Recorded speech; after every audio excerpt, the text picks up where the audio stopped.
সর্বপ্রথম এই জমিনের মধ্যে তৈরি হয়েছে মসজিদ। এই যে মসজিদ সর্বপ্রথম বর্তমানে বাইতুল্লাহ শরীফের ঘর যেখানে, এখানে ফিরিস্তারা বানাইছিল মসজিদ।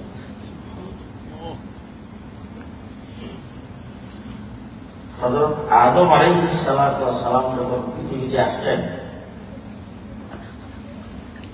তখন আদম আলাইহিস সালাম এসে বানাইলেন মসজিদ।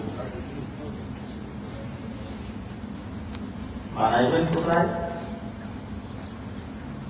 বাইতুল্লাহ শরীফের ঘর এখন যেখানে আছে,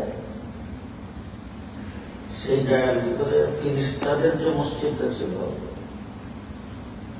ওই জায়গায় মানুষের জন্য মসজিদ বানাবেন আদম আলাইহিস সালাম। আল্লাহ পাক ফেরেশতাদেরকে বললেন, তোমাদের ঘরটাকে তোমরা একটু উড়ে বলো।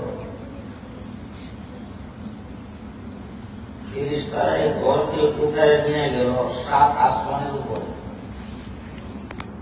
কোথায়? 7 আসমানের উপরে।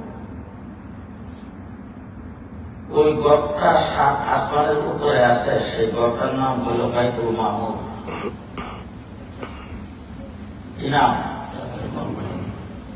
বাইতুল মামুর। হযরত আদম আলাইহিস সালাম এইখানে যে ঘর বানাইছিলেন, নূহ আলাইহিস সালামের বন্যায় এই ঘর ভাঙিয়া এর অস্তিত্ব বিলীন হয়ে গেল। হযরত ইব্রাহিম আলাইহিস সালামের মাধ্যমে আল্লাহ তাবারক ওয়া তাআলা ওই ঘরটা আবার বানাইলেন। হযরত ইব্রাহিম আলাইহিস সালাম আল্লাহ পাকের খলিল, আল্লাহ পাক হযরত ইব্রাহিম আলাইহিস সালামের মাধ্যমে অনেক পরীক্ষা নিয়ে কঠিন